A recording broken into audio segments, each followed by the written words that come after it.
but he was in a Holden, so it's all right. Oh, I love my Holdens.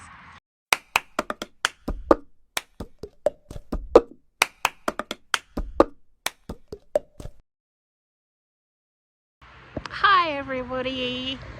So I've just been up to my church to have meet and eat, and then I stayed for our prayer meeting, which I usually do each Monday night. And I'm now at the bus stop waiting for a bus. But I realised I should have left 10 minutes earlier because, well, I just missed it. So I figure, well, what else can I do while I kill time waiting for my bus? And excuse me constantly looking. I know it's like 25 minutes away, but I'm still just habit to keep checking. Anyway, I was putting our medications into their medication boxes last night, which I do every Sunday night. You know, I get our week's worth of meds ready. And I realised that it's been about 6 weeks since my diagnosis. And I said that to my friend, and she said, well, you should do a video update. So that's what I'm doing right now. Video update while I'm killing some time waiting for the bus. So it's been 6 weeks-ish, or nearly 7.5 weeks since that very first moment in emergency when they suggested that I might have cancer. I can't believe how fast it's gone, to be honest. It's flown by, and I don't know where all that time has gone. I still don't feel cancer sick because I'm still not entirely sure what being sick with cancer feels like. I've said to quite a few people that I don't really feel cancer sick. I just feel lupus sick. So I feel like my lupus and fibro symptoms are just bigger. They're more magnified, amplified. So I still feel really tired a lot, and all of my bones and like joints and muscles ache, which is all normal. It's just they do it bigger, that's all. Ah, some noisy cars. So yeah, I had really nasty gastro last week, and for a while there I thought maybe that was a side effect, but then it turned out to be an 8-hour bug and I was fine again. So I really don't feel unwell in terms of whatever that is when it comes to cancer. I still, sometimes the whole diagnosis still feels surreal. It just doesn't feel real. Yeah, it's, I don't know, sometimes I think of all the people in my life who have cancer, and often they look it and they sound it, and I don't. So it is definitely hard for me to reconcile that it's something that I have still. But then flip the coin, and on the other side of things, in a way, getting this diagnosis has been a godsend, which I know that sounds crazy, but what it has actually done for me in a spiritual sense has been massive. Like, I've never doubted my relationship with God. Never. It's something I've always had. In fact, sorry, all of a sudden there's lots of cars. My relationship with God is the one thing that I felt my whole life nobody can take away from me. I've had a lot of families who've taken me in and dumped me. I've always been that kid on the outer, the foster kid, the fat kid, the cutter, the this, the that. And I've had so many broken relationships. And when I say relationships, I don't necessarily mean romantic. I mean friendships and family relationships broken in my life. And they've all been so hard to reconcile. Yet the one thing that I've never had to worry about is my relationship with God, and knowing that he's always there.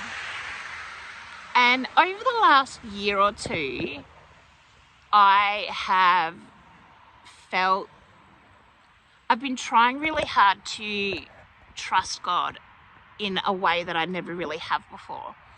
So I've been asking him, help me trust you more, help me trust you more. And I guess a lot of that is in terms of provisions, because I always feel like I'm the one that has to provide for Mick and I.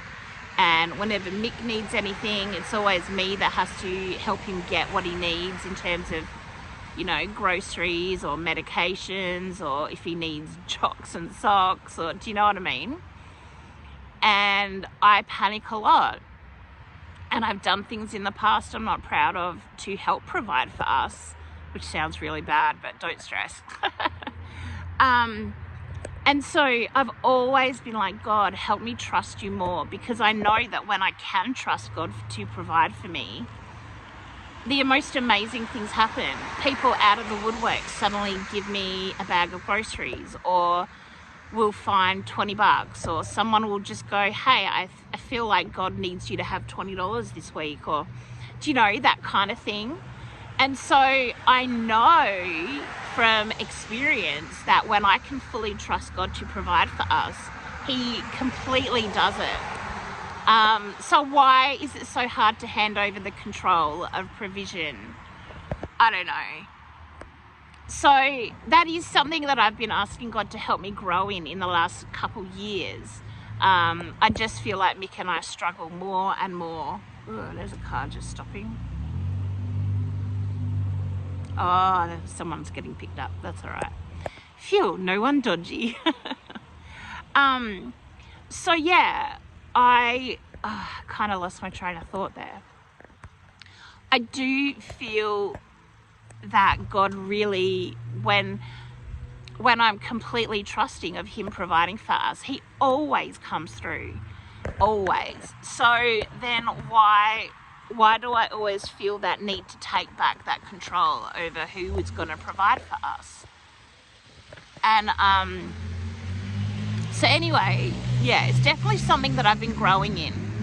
But then when it comes to the cancer, firstly, I never thought that this would be something we would have to deal with, Mick and I. I've heard of so many people I love with cancer. I've seen them fight it, come out the other side, or pass away from it. And it's one of those huge, big illnesses you just don't want to get. And I never thought that it would happen to me. It just was not on my radar at all.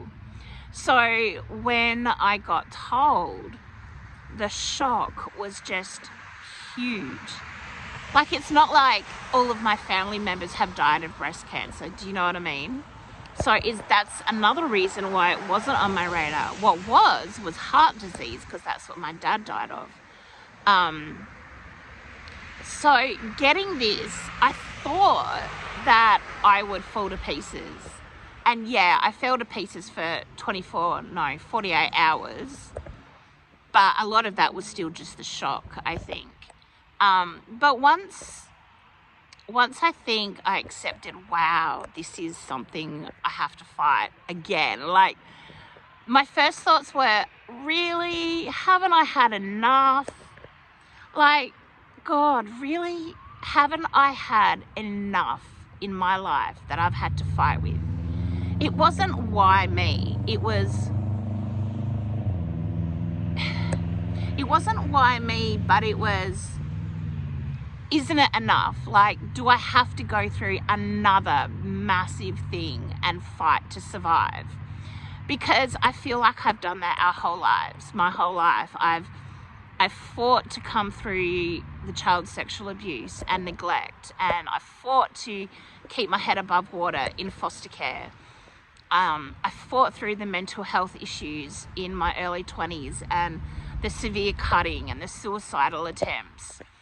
I had a few months of bliss after God did his miraculous healing on me, and And then I got sick with lupus and fibro and all the other issues. And so I've been fighting to keep my head above water with all of that. And, you know, Mick has not had an easy life either. His life has been just as fraught with trauma and stuff as mine has. Like, he's veered off into a different path when we became adults, but he's had just as many fights to survive as I have. And so that's why it was just like, really, God, like, seriously, do I have to keep fighting? Can't I just ever come to a place where I can just have peace and enjoy life?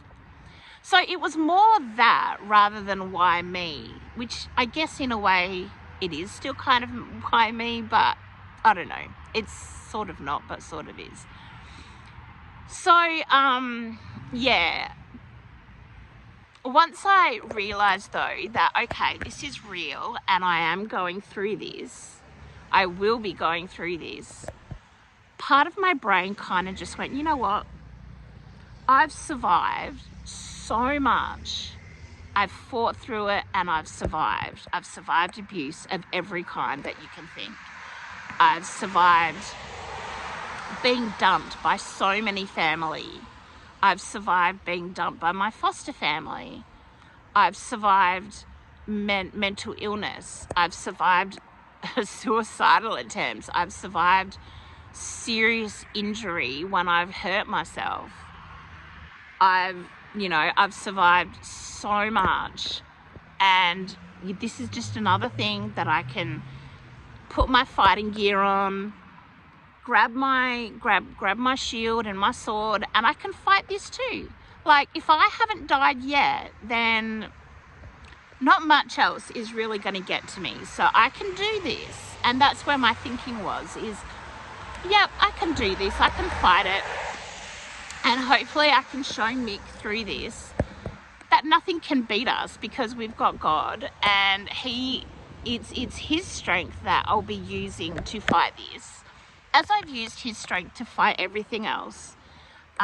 Whenever I've felt weak and tired, I curl up in a little ball on his big lap. I climb up there, curl up, and I just lie there crying or just feeling safe in his arms as he strokes my hair and cries with me. So, you know, when I feel weak and tired from this cancer, that's all I need to do. I know that God's lap is waiting for me, and it's the safest place you'll ever go. Honest, for me, it's been amazing.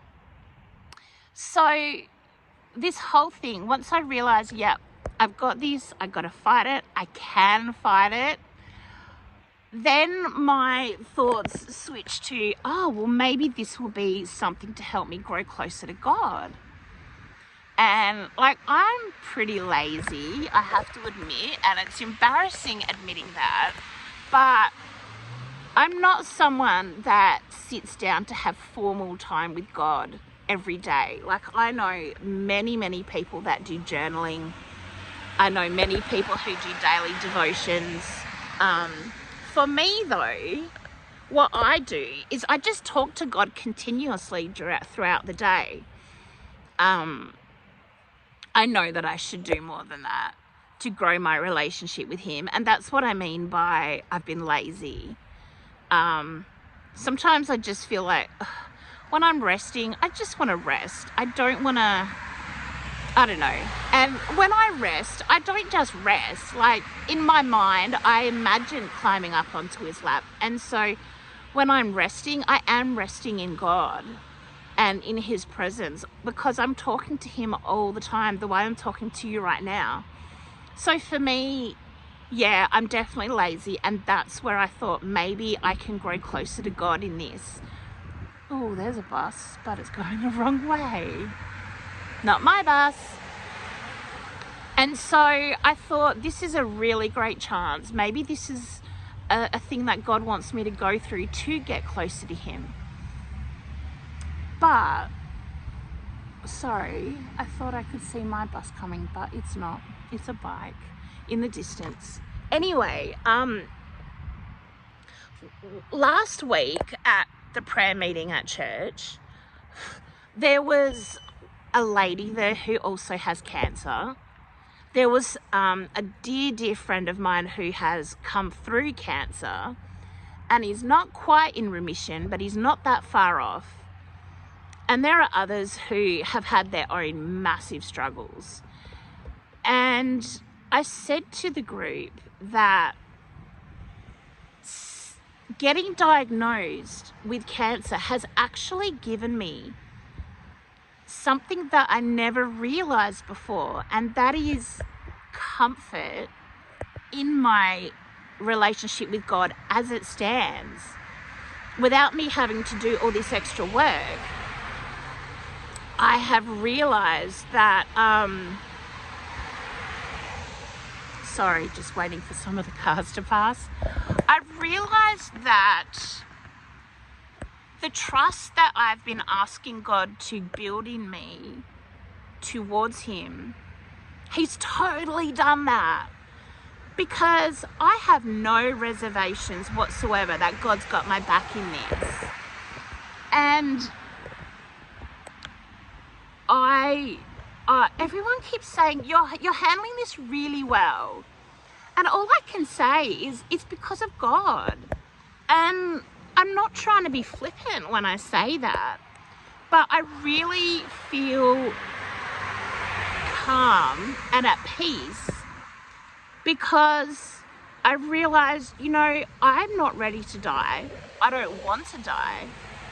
But if this is the path that God has chosen for me, ultimately, even if I die in this life, then because I'm his daughter, I will continue living in eternal life with him. And saying it just like that, it does sound a little bit flippant. And when I think about dying, it is scary, even for somebody who believes in heaven and believes in eternal life and believes that God has saved me. It's still scary, because I think of Mick that I'd be leaving behind. I think what's going to happen to him, what's going to happen to my best friend's kids who I see as nephews and niece. Like, they're all going to keep living their lives and I won't be there. Sorry. And I won't be there to see it. And that upsets me. Like, that really upsets me, because I love these people so much, and I want to see these kids grow up and get married and have kids, and I want to see my brother, work through his anxiety issues and have a full life. I really want to see those things. There are other people, of course, who I feel the same, but I guess those 5 people are the ones that come to my mind immediately.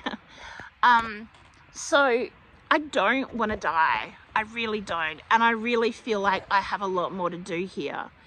I feel like I have more paintings to paint, more people to smile at, more people to hopefully touch with God's love.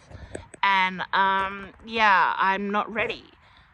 But then maybe it's not that I'm ready to go to heaven.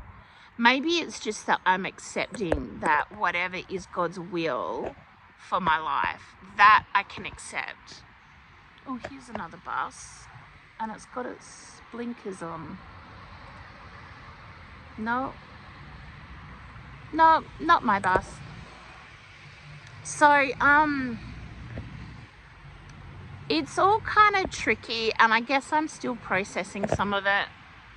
But the comfort for me is that this has shown me that God has grown my trust in him so much. It might not, okay, it's not 100% Hoon, but he was in a Holden Ute, so that's a plus. If it was Ford, then I'd be dissing him, but he was in a Holden, so that's all right. Oh, I love my Holdens. Anyway, sorry, here I am talking serious stuff, and then a hot Holden goes past. Sorry. And that made me lose my train of thought. yeah, I don't think that I trust God 100%, but far out, I trust him a lot more than I realized. A lot more. And that's what I think makes me okay with having cancer. And maybe it'll be different when or if I ever get chemo and I end up crook as a dog. But right now, I'm okay with where I'm at. I know God's got me. I know that I can trust him to look after me completely. I know that he's looking after Michael. I know that he's given Mick to be my partner in crime. And Mick has been amazing. Like, he really is showing some of the depth of his heart in the way that he cares for me. And it's so beautiful to see him flourish with that. I love it. It just warms my heart so much. I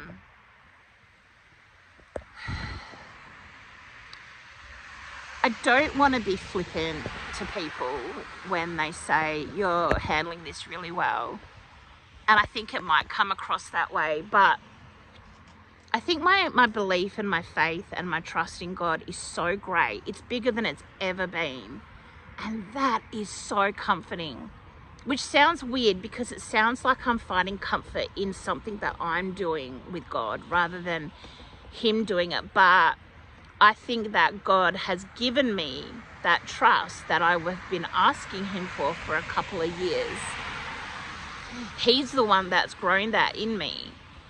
And the fact that he can answer those prayers, I find comforting. The fact that he has prepared me for this, really. I never knew that I was going to get diagnosed with cancer.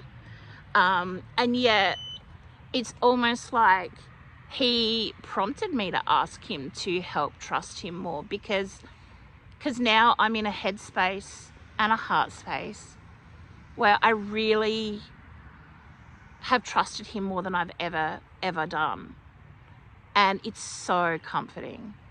It is such a nice feeling. And it's changed everything for me. It really has. Like, I'm happy to go to my appointments. I'm happy to do what the doctors say. At the moment, I still feel in my gut that that's what God wants me to do, is follow what the doctors are saying. Oh, my bus is coming. Ooh, yay, because I'm cold. I'm very cold. So I'm very thankful. I'm just really thankful to God that he is my God, that I'm his daughter, that he surrounds me with people who are also his kids, and that through them I'm getting so much love from him in meals, in texts, in all sorts of ways, and I'm so thankful. I better stop for now because the bus is almost here and this is like quite long. Sorry, sometimes I tend to process as I talk, and I guess that's what I'm doing right now. Okay, here's my bus. Okay, bye. So I'm now at TDP to catch the O-Bahn, and as you can see at the top, M44, 7 minutes or 6 minutes. So that's good. So here I am at the O-Bahn. Very thankful that I got here because, I don't know, it's a bit warmer here actually than just down the road. Anyway, I will probably say goodbye for now because I've already talked a lot. Thank you so much for listening, and maybe in another 6 weeks to 2 months I will share some more musings and reflections that I've had during my journey so far. Alright, if you have questions about God or pretty much anything that I share, feel free to write in the comments below and ask me about them, because I do tend to flip and flap all over the place. I jump from one thing to another a lot. Sometimes I think it's to keep up with my bipolar head, which my thoughts just go all over the place. So it can be hard keeping up with my own thoughts, let alone getting them out to you. Okay, hope you can hear me. There's a group over there that's quite noisy, so anyway.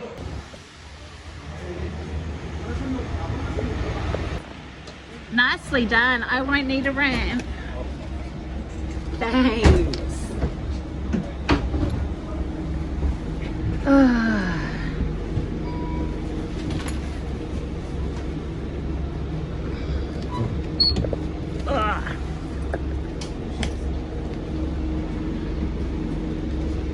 And here.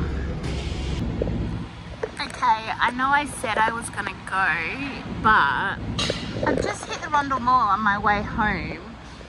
It's amazing what happens at night times. People clean and buildings get done, and what are they doing? Trees get pruned, and they're building something up there. I don't know, it looks like a platform or a veranda thing. It's always so interesting. Oh wow, what is going on here? Sorry, that camera was fuzzy. Oh, come on Linda, you can make it. 5, 4, 3. So long as I'm on the road, they can't run over me.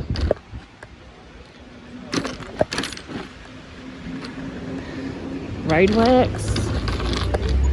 And I'm on Hindley Street now. Wow. Like I said, so much happens at night time in the city. And I'm about to drop my umbrella.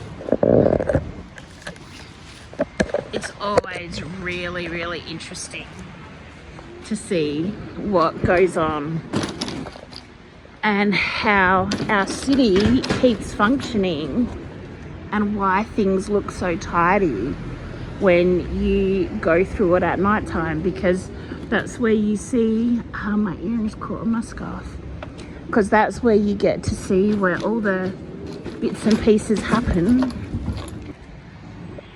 And I've made it to the train station, and look, Gawler line 9 minutes, platform 7. Now with all my hands full, let's see if we can make it through. Hello, darling. Hello. How you going? Oh, a bit cold. Oh. Just my hands. Have a good one, guys. See ya. Oh, they're always so nice here. So friendly. Oops, that's my umbrella getting in the way. Not many people around tonight. The Little Mermaid. Look, Gawler, no, we don't want that one. We want this one.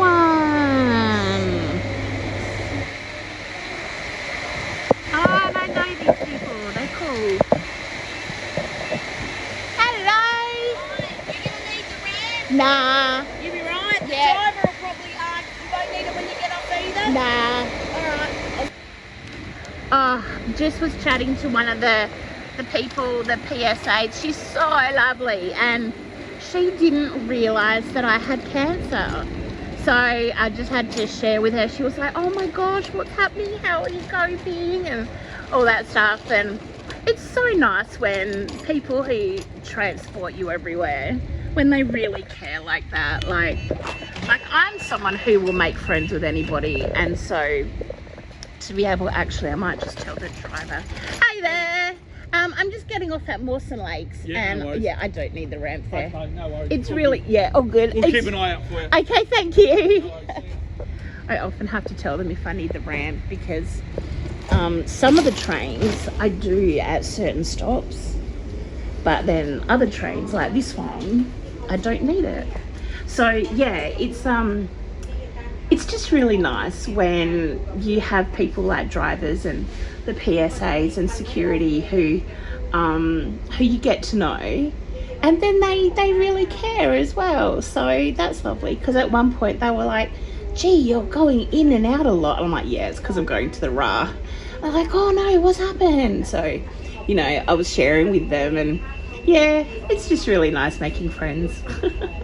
All right, well, I'm kind of talking to you in the reflection there.